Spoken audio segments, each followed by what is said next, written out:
cómo prepararte para esa primera entrevista o las que necesites para el trabajo. Está con nosotros Jimena Mendoza, ella es gerente general de LHH DBM Perú, y también Diana Raque, ¿está bien? Sí. Headhunter de AMRO Perú. Bienvenidas. Bueno, acostumbradísimas a manejar estos temas. ¿Cómo? O sea, todo importa. Comencemos hablando de la entrevista de trabajo, porque finalmente lo que nos va a dar el trabajo es la entrevista, más que el currículum. Bueno, el currículum sí es importantísimo porque a raíz del currículum nos van a llamar o no para la entrevista, pero es en la entrevista que uno, bueno, te contratan o no. Exacto. Definitivamente cada paso del proceso cuenta y, como bien dices, si no llegas al proceso con un buen currículum, no llegas nunca a la entrevista. Pero ya una vez que estás en la entrevista hay varias cosas que considerar, donde ese proceso no empieza en la entrevista en sí, sino lo que haces previamente para prepararte la entrevista. Definitivamente, y como para todo, uno tiene que saber sobre la compañía en la que estás yendo. Es terrible que tú llegues, te hagan una consulta sobre la compañía o sobre el sector y te quedes sin una respuesta. Muestra definitivamente falta de interés al proceso. Y ahora incluso cada vez más también es el interés hacia la persona que te va a entrevistar. Ahora realmente somos prácticamente un libro abierto. Entonces, la misma persona cuando te está diciendo algo y tú no realmente conoces a la persona en profundidad, o por lo menos algunos detalles importantes de ellos, se ve un poco raro, ¿no? Ahora nuevamente es llegar a una entrevista y que uno no se haya dado el trabajo de buscar a la persona, por lo menos en LinkedIn, o saber si es que estuvo en el periódico, o cuáles son sus intereses, cuál es su trayectoria, cuál es su carrera, también dice mucho del interés que tienes tú hacia el proceso, ¿no? Dices, somos un libro abierto por la información accesible que existe sobre cada empresa o cada persona en las redes o en línea, ¿te refieres a eso? Exactamente. Y por lo general, ¿uno sabe la persona que lo va a entrevistar? ¿Uno tiene esa información de antemano? Regularmente sí. Normalmente sabes con quién te vas a entrevistar en la compañía.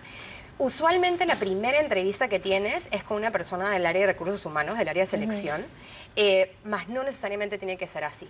Incluso si es que te van a decir que tienes una entrevista en la empresa, una de las primeras cosas que uno tiene que hacer es con quién va a ser mi entrevista para nuevamente poder conocer cuál es tu público objetivo en esa reunión, ¿no? Ahora, entiendo perfectamente lo que nos estás diciendo, sin embargo siento que es como mucho marketing también, ¿no? Y hasta me da un poco de pena que sea así, porque finalmente si tú estás haciendo una entrevista y sabes que eres buena en lo que haces, es importante por educación ser amable y demás, pero estar averiguando sobre la persona antes y exactamente, no sé qué tan importante puede ser. Me parece un poco como una maña, una cosa así. Sí, como... o sea, entiendo lo que dice Jimena de todas maneras, pero también me pongo a pensar, yo si entrevisto, si me gustaría que sepan todas esas cosas y pero son es como que armas. está a disposición, ¿no? Sí. Por algo la gente pone también su perfil en LinkedIn. Es toda una red, me imagino. Sí. A uno le parece como que está haciendo trampa, entre O sea, comillas, o no. sí, o no nada que ver. Bueno, yo creo que hay que verlo por dos lados, el que es entrevistado y el que es el entrevistador. Y creo que, como dice Jimena, hay que prepararse, hay que saber cuál es el contexto en el que te van a entrevistar, para qué posición exactamente, si es la que tú encajas, saber exactamente cuáles son tus habilidades para poderla mostrar.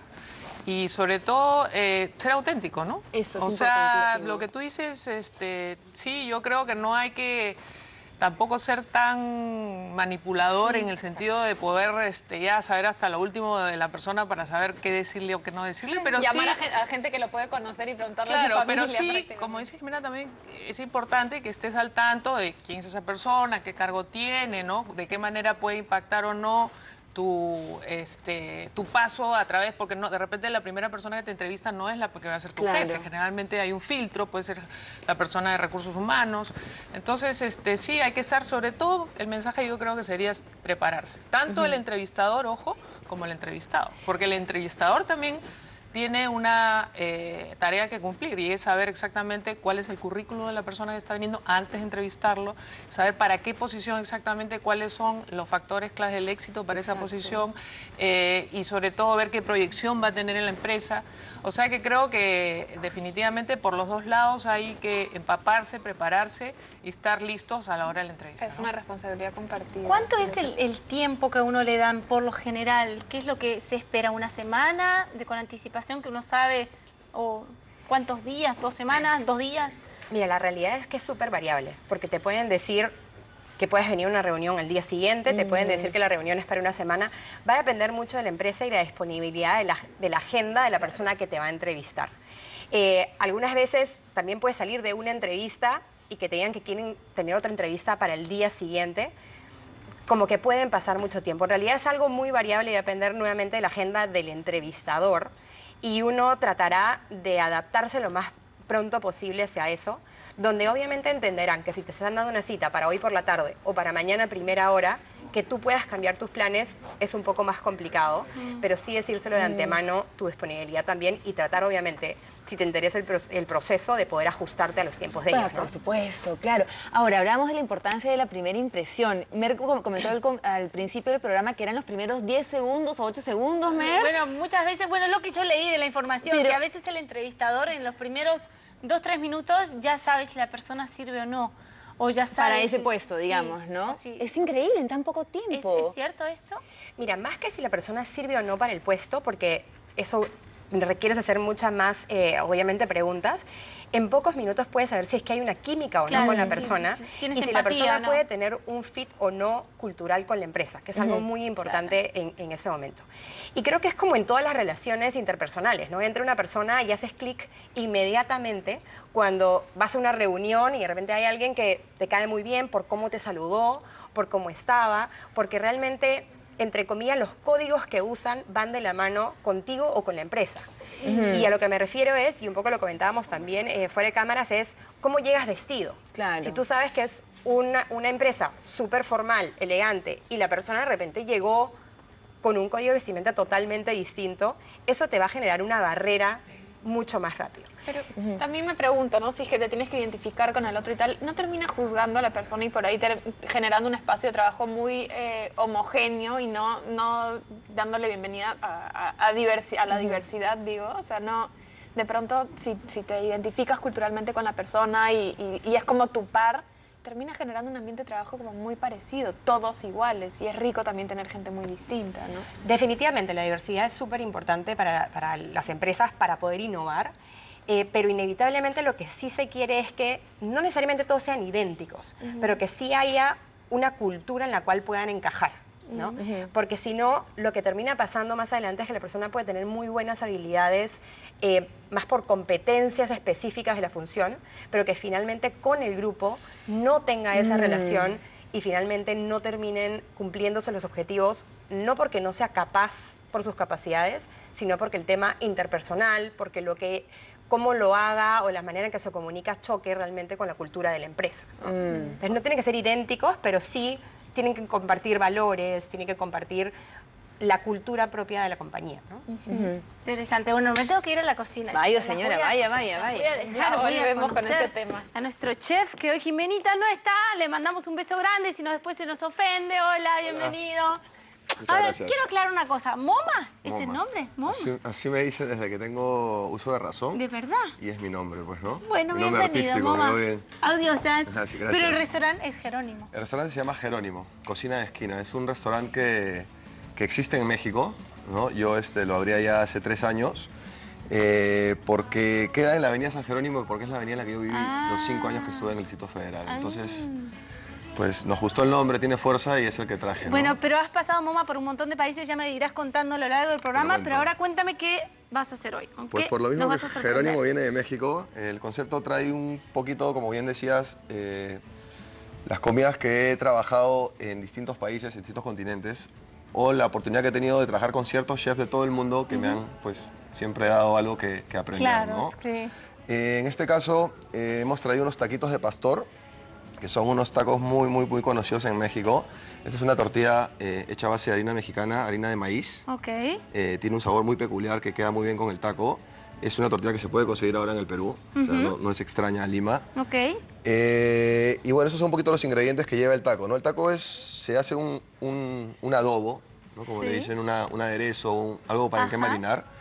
Y son unos tacos hechos a base de cerdo, ¿no? En este Ya. caso hemos usado bondiola porque tiene carne y tiene también grasita, que es siempre rica, Bien el sabor sabroso. está en la grasa, ¿no? Sí, bien Entonces, sabroso, sí, claro. para que no se seque también. Claro. Estos son un poco los insumos que se usan. Esto es, bueno, obviamente como no estamos en México, hemos encontrado unos reemplazos a ajíes peruanos que se parecen a los chiles A los mexicanos, chiles. ¿no? Ya. En este caso es un ají panca que vendría a reemplazar el chile ancho. Ajá. Este es un chile páprica Sí. que reemplazaría al chile guajillo.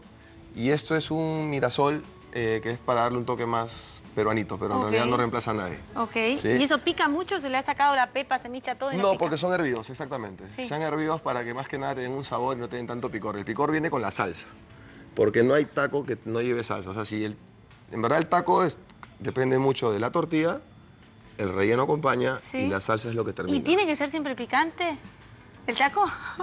No, hemos hecho ¿O es un insulto yo comer sé, un taco que no sea yo picante? sé. No tiene que ser siempre picante, No. pero es más rico. Ya, ok. Sí, le da un puntito ahí sabroso. Obviamente le ponemos también piña, cebollita fresca y cilantro fresco y unos toquecitos de limón, porque la intención de esto es que te contraste un poquito el sabor de lo picante, del adobo, de lo Guau. intenso, ¿no? Es siempre el contraste en todo taco, sobre todo en el de pastor. Es bien variopinta Así es. la Es cantidad de bien pintoresca ingredientes. la comida Sí, mexicana, sí. ¿no? Es ¿Y un qué muy- cosa tenemos en estas jarras? Bueno, de complemento hemos traído una agüita de horchata, ¿no? ¿Qué es eso? La agüita de horchata es como un arroz con leche, pero hecho líquido.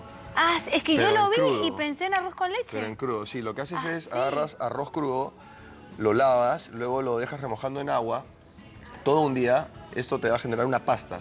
Ok. Esta pasta la licúas y luego la mezclas con leche condensada, con leche de gloria evaporada. Dije marca, no importa. No importa. Con canela, con vainilla y con canela y vainilla. Y, Ok. y ya, y es una agüita de horchata, es una agua bien dulce que para acompañar los taquitos está Ya, bueno, ¿no? Luchito, nuestro jefe de piso, me está apurando que ya arranques a cocinar, así que Bueno, empezamos. en ¿Te puedo realidad- ayudar en algo estas manitos? No En sirven de realidad, mucho, pues, pero... ya hemos traído todo previamente calculado, ya está todo preparado, así que no todo nos tienen que listo. apurar tanto, hay, Ok. hay tiempo. Todos estos insumos que te enseño, que es una cebolla roja, como te comentaba, el ají panca, el chile, ya me confundo, el ají páprica, el ají mirasol, tenemos orégano seco con tomillo, romero, Sí. clavo de olor, olor. ajos ¿Y y eso qué cosa es? Como una especie de pimienta. es roja, una pero no- semilla, una pimienta. Se te fue el nombre. Se me fue el nombre. No importa, No déjalo. importa, déjalo. perdona. No, no importa, no Pero importa. Ahí está. No, Tengo a no mi pasa nada. Sancho Panza, mi ¿Cómo se fiel llama? acompañante en México, Achiote. Achiote. El achiote, Sí, el famoso ¿no? achiote. Mi ok. compañero de vida, que es mi sous chef, trabaja hace 6 años conmigo y me ha seguido por muchos lugares. Y aquí está a mi lado siempre al rescate, ¿no?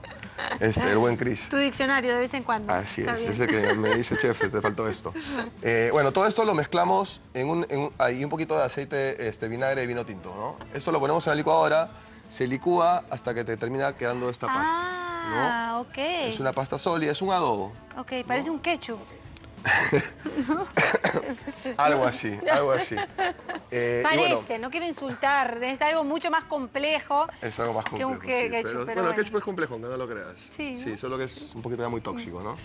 Pero bueno, cada quien con lo suyo. Ah, lo aderezás. Exactamente, agarramos la bondiola, le echamos esta pasta que hemos generado, este adobo que hemos hecho con todos los insumos que están ahí.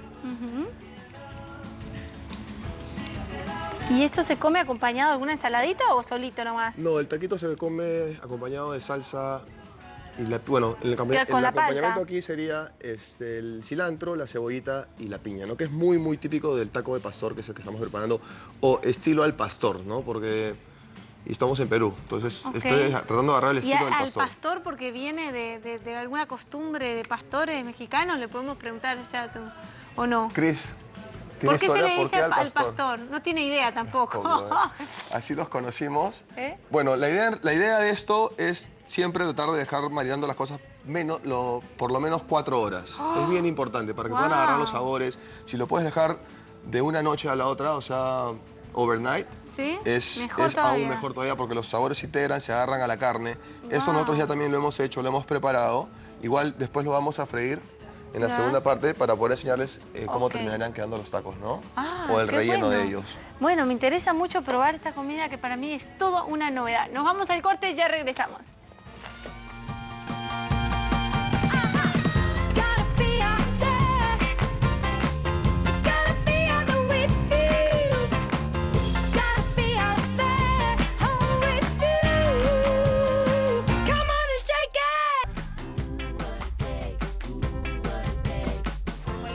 continuamos hablando con ese tema. No hemos parado de hablar en el corte comercial porque está muy bueno y es muy interesante. Hablamos de plata, chicas, del sueldo. A las mujeres nos cuesta tanto negociar nuestro sueldo. Yo le digo que, bueno, aparte todos sabemos, ganamos menos que los hombres en general, pero nos sentimos muy incómodas. ¿Se habla, se toca esto en la primera entrevista o mejor dejarlo No. para la segunda? No. No se debería de tocar el tema en la primera entrevista. La primera entrevista es un filtro inicial, que Ya. realmente es hecha por una persona de recursos humanos. Ya. Y entonces, cuando tú tienes una entrevista inicial, lo primero que están viendo son qué competencias tienes, si eres la persona adecuada para pasar a una segunda etapa. Ya en la segunda etapa, dependiendo si ya es una entrevista final, no es bueno que tú menciones, pero sí creo que es importante que sepas algunos rangos, ¿no? Porque desde el inicio, muchas veces cuando inclusive te llaman para la entrevista, las personas que tienen cierto nivel, sobre todo los gerentes, etcétera, ni siquiera se van a presentar una entrevista si no están ofreciendo un mínimo de tanto, ¿no? Que sea por lo menos un poquito más de lo que están ganando. Por supuesto, claro. Entonces, no todo es plata, porque la gente no se mueve solo por plata, la gente se mueve también por motivación, por otras cosas como son la flexibilidad, como Claro, las tiempo. mujeres sobre todo, tenemos Sí. muchas, otras cosas que hacer que no solo trabajar. Lógico. Y entonces tiene un peso específico la flexibilidad en el trabajo. Por ejemplo, yo he trabajado con muchas mujeres y lo bonito era que siendo mujer sobre todo uno entiende esas cosas teniendo hijos y le puedes dar un poco más de flexibilidad dependiendo de lo grande que sea tu empresa, ¿no? Es una negociación finalmente, pero si te dicen el sueldo y no estás de acuerdo, ¿hasta qué punto se puede negociar también? Sí, definitivamente, como comenta Diana, normalmente cuando uno entra a un proceso, la persona que te va a entrevistar también sabe más o menos el rango en el que tú estás. No van a llamar a una persona que está ganando la mitad del dinero, o sea, el doble, para ofrecerle la mitad, porque Sí, claro. claramente no va a encajar, a menos que efectivamente te den una proyección en la cual estos van a ser los siguientes retos o estas son las implicancias paralelas que podrías tener, que tal como comenta Diana, no todo es la parte realmente salarial, ¿no? La monetaria. Pero efectivamente sí puedes negociar y puedes negociar no solamente la parte salarial, sino negociar también todos estos otros beneficios. Sí. Beneficios y decirlos de antemano. Y más que si debes o no negociar, es importante que en las entrevistas, antes que empieces a trabajar, realmente pongas cuáles son las prioridades para ti y qué cosas estás esperando de esa posición. Desde cuál es el horario que efectivamente tiene la empresa y si tú vas a poder cumplir con él desde el principio o no, si es que vas a poder tener la flexibilidad o no, si es que te van a poner un chofer, si es que vas a tener auto, en cuál hay personas que en realidad sorprende, pero personas que tienen posiciones gerenciales que nunca preguntaron en cuál de las sedes iban a trabajar. Te entrevistaban en San Isidro, pero resulta que tu trabajo es en ATE. Y nunca te enteraste hasta el momento que ya te estaban haciendo la oferta o incluso la primera semana de trabajo. O que tenías que trabajar sábados, pero tampoco nunca te enteraste porque no lo preguntas. El tema de los viajes tal vez también es importante tocarlo. Exacto, ¿no? Va a requerir que viaje nacionalmente o internacionalmente, va a implicar que tenga que asistir a eventos sociales o no. Sí es muy importante y es responsabilidad del entrevistado, realmente de uno cuando va a un proceso, de hacer todo este tipo de preguntas. Porque finalmente llegas al final y es como, qué sorpresa, qué sorpresa. cuando lo has podido ir preguntando a lo largo del ¿Y proceso. es bueno llevar esas preguntas escritas o No. queda mal? No, yo creo que las preguntas te las has debido estudiar en tu casa. Las estudias como antes y decía, vas el bien mensaje es preparada. preparación, preparación y preparación. Sí. Ya no puedes mostrar que estás... Eso es una muestra de inseguridad. Claro. Es una muestra de no haber estado preparado, sobre todo, y es una muestra de que no puedes hacerlo auténticamente y de una manera natural. Relajada y Así fluida. es, Hablando de exacto. inseguridades, ¿qué tan bueno es decir no sé a una pregunta? ¿No? Simplemente no sé, te puedo contestar después. Bueno, te si puedo- no dices no sé, a casi todas las preguntas no hay ningún problema, le Claro, puedes decir obvio. no sé. Dependiendo qué pregunta sea. Claro, además si es algo que realmente no sabes, es algo que también puedes decir, no sé, pero creo yo que por esto y por esto y por esto podrías ir por este lado, ¿no? Claro. Pero es horrible decir algo, contestar algo con contundencia si no lo sabes, porque al final va a ser peor. O tratar de rellenar, digamos, los vacíos porque se nota. que no Sí, es nada sobre todo contundente cuando lo que estás rellenas sin diciendo. saber, porque puede ser que lo sepas, o sea, te hacen una pregunta específica, cerrada. Hay preguntas abiertas y hay preguntas cerradas.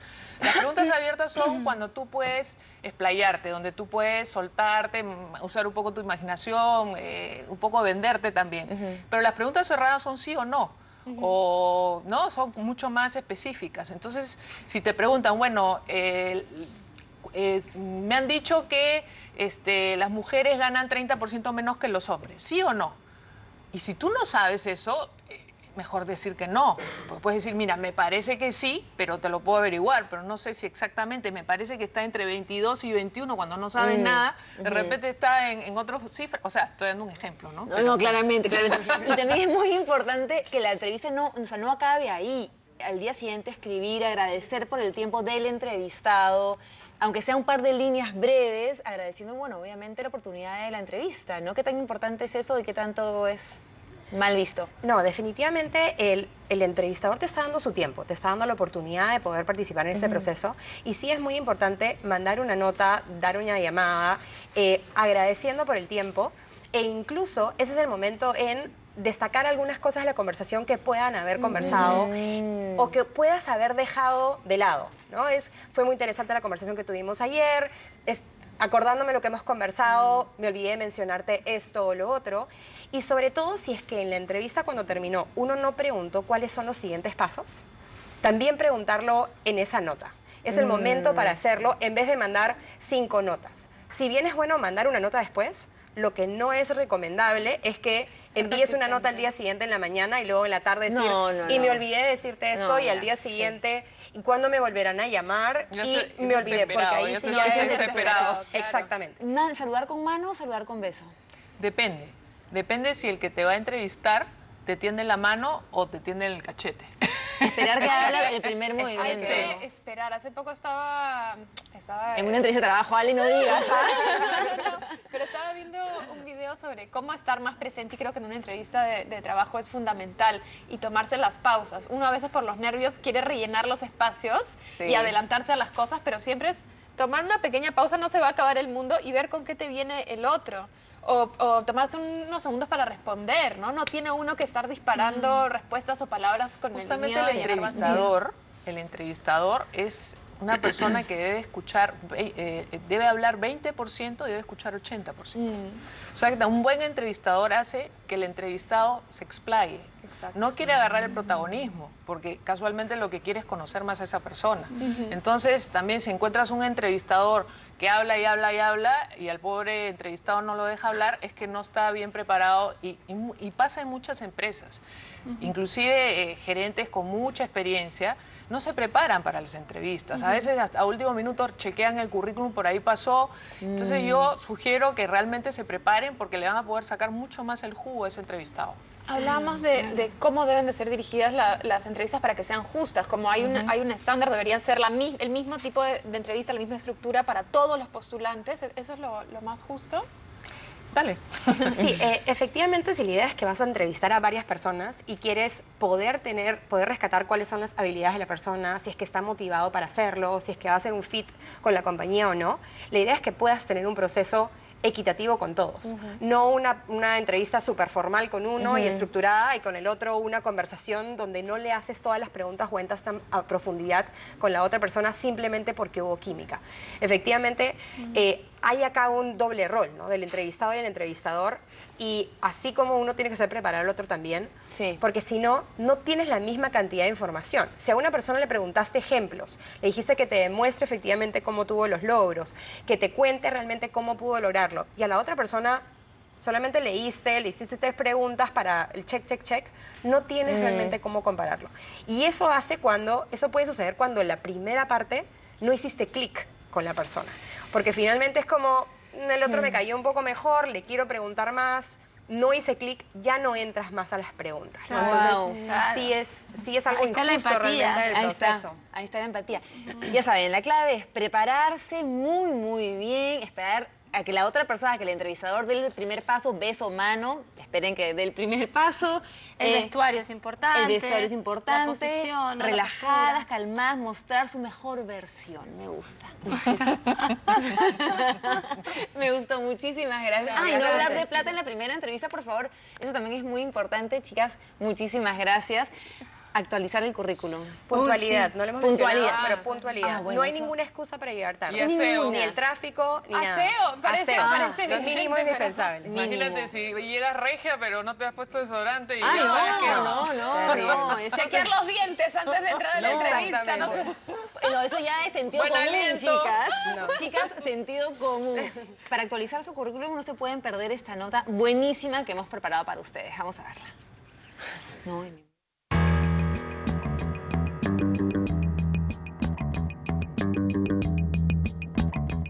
Silvana, cuéntame, ¿qué cosas debemos tomar en cuenta para hacer un buen currículum? Al momento de hacer un currículum, lo más importante es que sea conciso y breve. Un ejemplo de currículum bueno tiene que ser entre 1 y máximo 2 caras, es decir, una hoja. Porque en promedio cualquier reclutador se demora 11 segundos en leer tu currículum. El currículum es un resumen, por lo mismo, es un resumen. Lo demás se ahonda en la entrevista. Por ejemplo, la experiencia laboral, empezando por la más reciente. Si tienes una larga trayectoria, te recomendaría las últimas 2, 3 empresas, quizás, y empezando por la más reciente. Una descripción súper pequeña de la empresa y del logro que tuviste en ella. Luego, la formación académica. En muchas posiciones técnicas pasa que tienen un número grande de capacitaciones. Es importante que pongas solo las más relevantes. Luego, en el momento de la entrevista, vas a poder ahondar y van a poder preguntarte acerca de qué capacitaciones has tenido o no.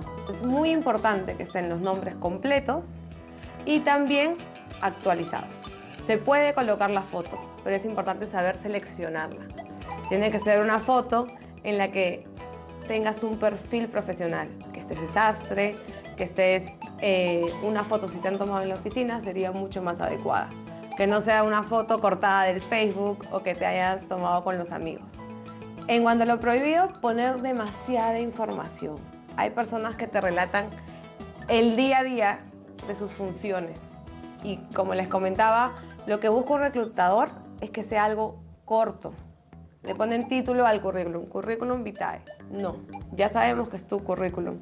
Y también algunas veces dejan de hacer una introducción.